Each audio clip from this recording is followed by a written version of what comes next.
What is the biggest financial mistake you made in your 20s? Staying at the same job for too long. I followed my passion for martial arts and worked at a martial arts studio.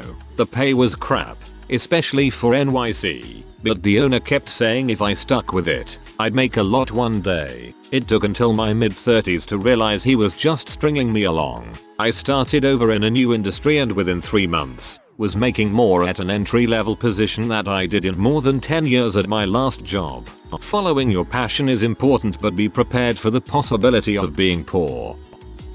Blowing my entire paycheck each week. So when the housing bubble burst and all the family construction crews went belly up, I was ruined. I had no savings to hold me over, no skills in anything that was paying at the time. So I ended up homeless. I'm still pulling myself out of that hole over a decade later. My friend was a journeyman electrician, and when he used to spend a ton at bars he would say, "It's just money, I can make more." And then he got hurt on the job. He had to sell his Sudo for a huge loss, get rid of his new truck, and get a roommate at his house. He learned and is very financially stable now. Supporting the lifestyle of two people. When both of us were making money, it's a lot easier to segue into a new life when you aren't still getting someone else's bills. I just discovered that's how you spell segue. Thank you. In 1992, going bald at 22, went to Apollo Hair Salon in Jacksonville, Florida. Spent $1,500.00 for a hair weave. Ripped it out after 2 days. Biggest waste of money. This is the funniest thing I have ever read. Bought a $36 K car. Probably shouldn't have done that. Would have rather saved the money. The car is about to be paid off, so I just look at it as a lesson learned. Same here. Worst part is it's really hard to park around my office, so I ended up riding a bicycle there for the past 3 years. My 3-year-old car has about 1,500 miles on it, from driving to the market once a week. Definitely not saving my money like I should have. Too much going out, spending what little I made and not having a solid saving plan. Also college. Would have done much better working and saving every penny, or staying in vocational school in high school and going into a trade post-graduation.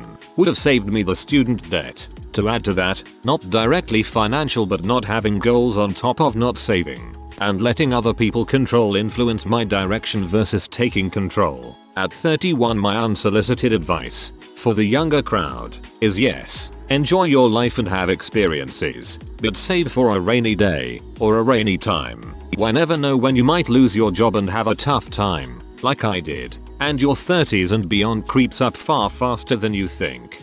It's like I took a nap and I'm 27 wondering where did my 20s go. Definitely not taking credit cards seriously. I finally have a great credit score after too many years of fixing my mistakes. Always pay off your balances, people. That crap adds up fast. Simply spending too much without paying attention to it and thinking I was probably fine. And it was usually just regular stuff like coffee and takeaways too. I just didn't notice how quickly it all adds up. By the time I met my future wife, I had pretty much zero assets and some debt, despite the fact that I had a reasonably good paying job. She went through my finances like a hurricane and we agreed on a strict budget and a weekly allowance. A decade later, we're debt free with house paid off. It's the most basic financial advice, but learn to budget everything properly. Bought $6K worth of Bitcoin. Over the next 6 months I turned that into about 32 grand. My dumb butt proceeded to spend every penny of that on traveling to see a girl and taking us out to fancy places. I wish I would have spent just $3K on getting my car back in good condition.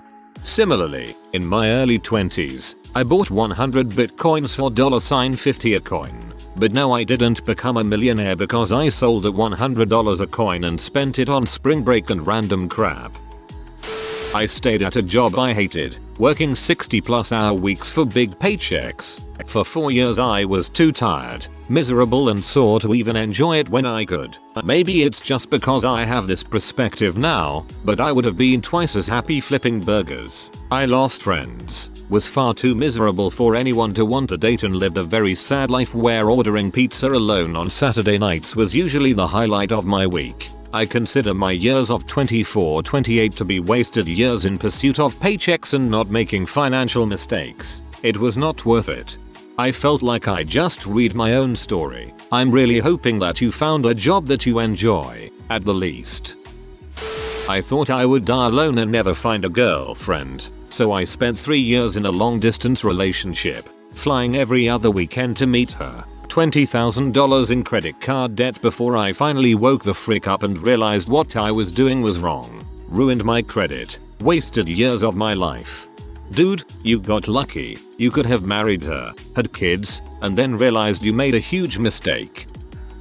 Everyone is talking about investments, pregnancy, debt, etc. Meanwhile, the biggest financial mistake of my 20s was ordering too much takeaway. Y'all are adulting too hard. Nah man, that was me. I had a high paying job that made me miserable, and instead of maybe tucking some away and changing my life, I blew it trying to buy back my lost time and happiness. So then when I quit I was poor as crap. Great planning, Paul Immortal. Great planning. My first credit card was an American Express card. I had no idea you had to pay it all back at the end of the month. It was only $400, but at that time it might as well been $4,000. Well, you don't. You have to pay the minimum. You should pay it all back.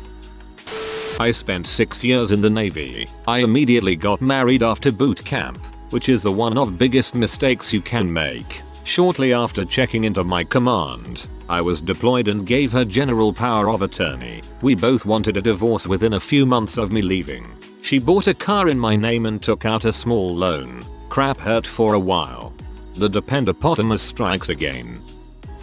Early 20s, credit card debt. Bailed myself out of that pretty quickly. Mid-late 20s, open a bicycle shop. Great learning experience, and I didn't lose my shirt, but lost a bunch of money nonetheless, and could have used the time doing other things, maybe have bought a house or something. Now I'm on a pretty conventional career path and fortunately I'm making decent money, able to save while living comfortably. This one isn't so bad. It seems like you had a really good life experience and now you're doing better. Someone stole a couple of my credit cards and made a bunch of fraudulent charges. I sincerely believed, naively, that simply calling the credit card company to cancel the account was sufficient enough to contest those charges. Unfortunately, that's not true. Also, in the US you have only 60 days to contest any charges or they stand. Well, my false impression led me to not contest those charges, thinking I already did, and by the time I realized it was several weeks later. I'm on the hook now for a lot of money I absolutely cannot repay. It caused me a lot of financial problems, and it took me a couple years to even save up enough money for the $700 attorney fee to file bankruptcy to clean that out. There's absolutely no way I ever could have paid that back, with interest, late fees, etc. By the time it got to court, the total debt discharge was over $20,000. Working under the table, not paying taxes, and then realizing I needed to fix a gaping hole in my work history, paying off 4 years of back taxes. When you count interest and penalties, it's double what I would have paid if I had done it on time. Thankfully the IRS just want their money and are willing to take it on a monthly basis for the next several years. Not joining the Air Force because my high school BF started crying. Then we married at 20, had a kid at 21. Divorced now after 18 years of marriage. Still regret not joining. Sigh. Ugh, same. I was going to join the Coast Guard and my boyfriend convinced me not to. There was a condo, studio, across the hall from my parents for sale. For around $28,000. My parents was willing to pay for half to have me living across the hall. I had the money, but living across the hallway from my parents made it a hard no. Now 20 years later, that condo is worth $200,000+ in today's market, plus all the rent I would have saved. Strip clubs. I'm so ashamed of the $sign I spent in these places. No offense to the lovely ladies who work at these places, but it is such a waste of money. Yup, that's what happens when the wrong part of your body makes your financial decisions. I was 19 in 2009 when I entered culinary school. I didn't get approved for any Pell Grants or FAFSA due to how much my parents made. Later that year, my parents applied for bankruptcy and they lost all of their savings and 401ks trying to do the right thing to dig themselves out of a financial hole. Parents never gave me $1 for my education, I paid it all. Still salty about why the frick your parents' incomes matter when applying for financial assistance for school. Already had one answer, but here's another. My first car was a 2001 Subaru Forester. Did you know that the road salt in the Northeast will rust the absolute crap of most car undercarriages as it is? Did you know that Subaru Foresters from the early 2000s had particularly bad rust issues as they aged? It dropped over 1,000 bones to fix the front axle. The back axle snapped from rust as I drove back from the mechanic. I'm out of a car and out of money. Not having great oral hygiene. It costs a lot more money, time, and effort to fix oral issues than it does to prevent them. I didn't make it, but I know those who did. You don't need to buy a fancy new car. I see people do it the second they start working full time and then drown in the car payments. You can buy a 1 to 3 year old car and it's basically brand new. I went and bought an Audi when I started working. Bought it off lease 3 years old. Still higher end car, but grabbed it for less than half of the original cost. Still pretty dang expensive, but boy I like getting in it every day. Selling insider financial information to a friend. It cost me my career as well as tens of thousands in legal fees and fines. Okay, so where do I begin?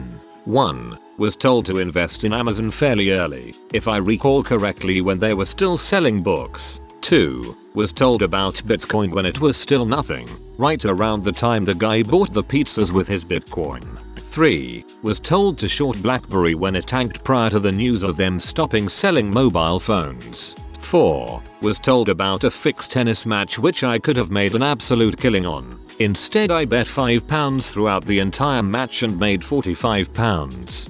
I wish I knew the people you know.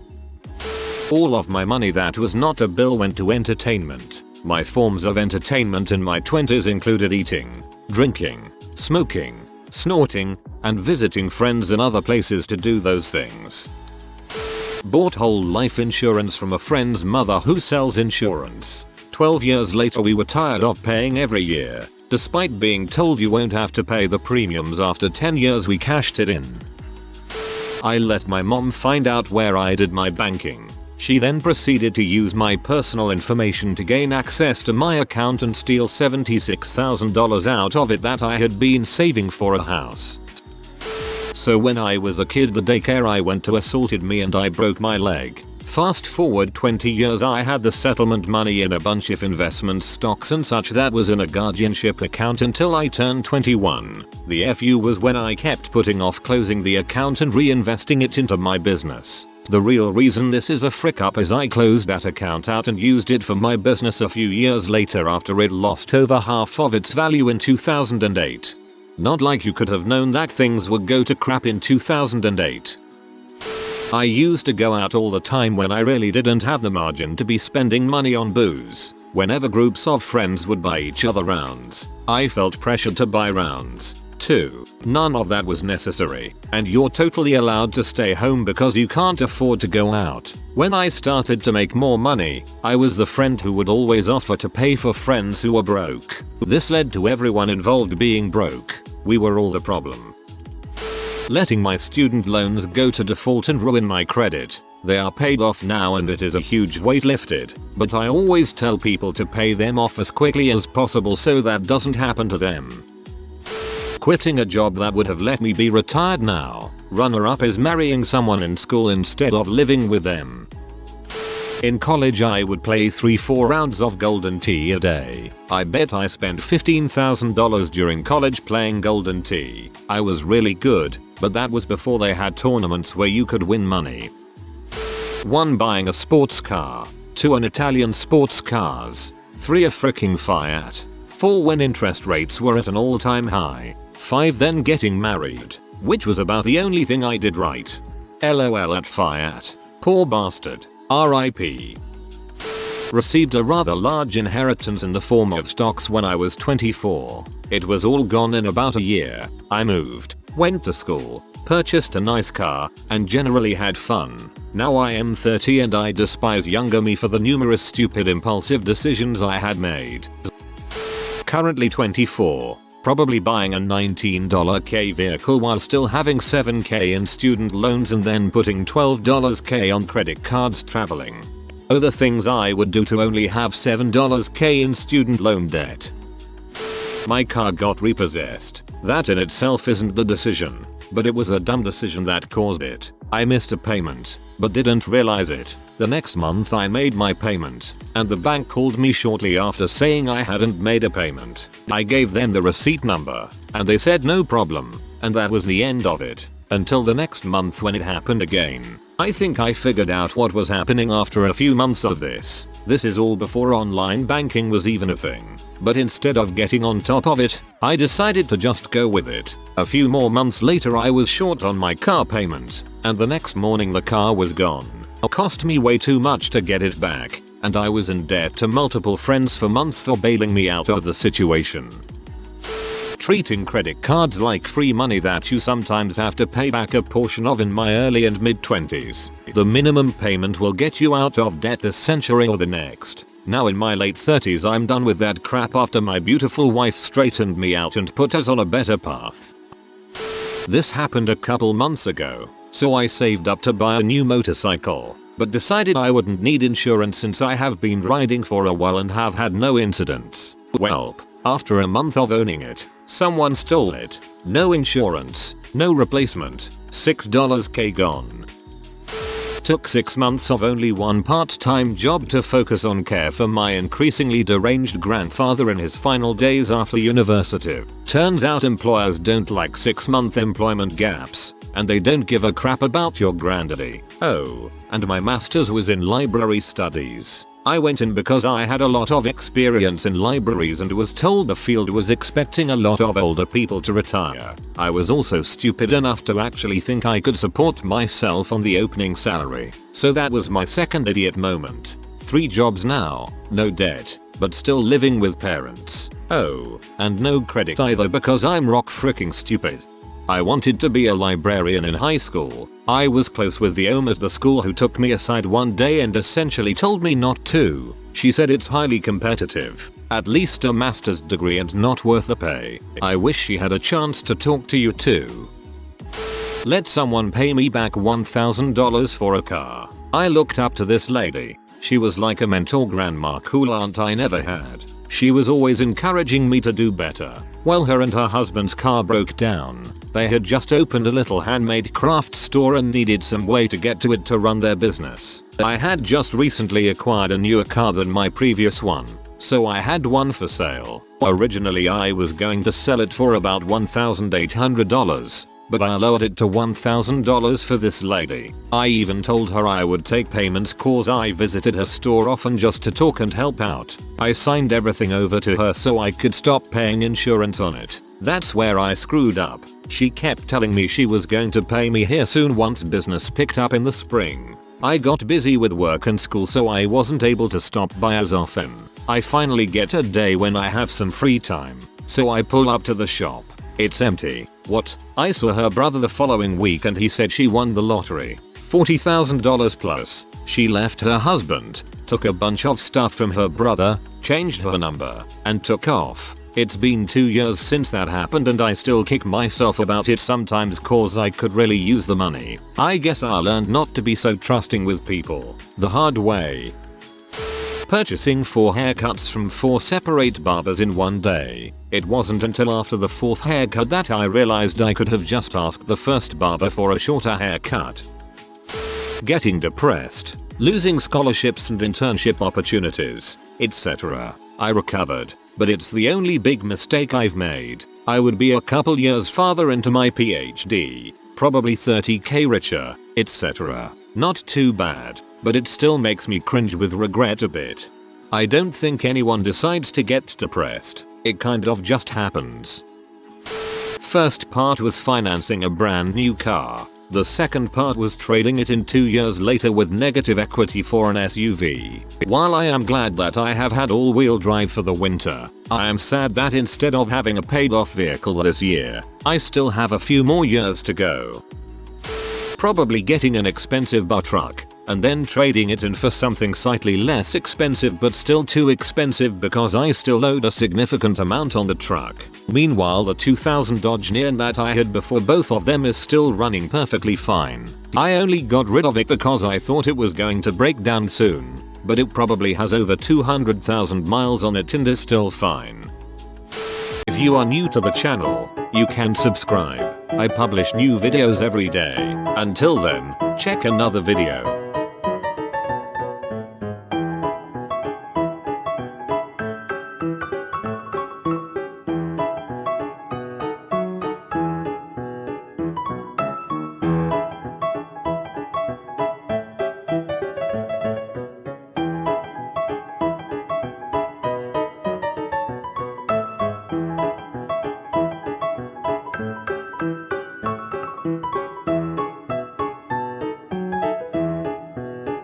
Bye for now.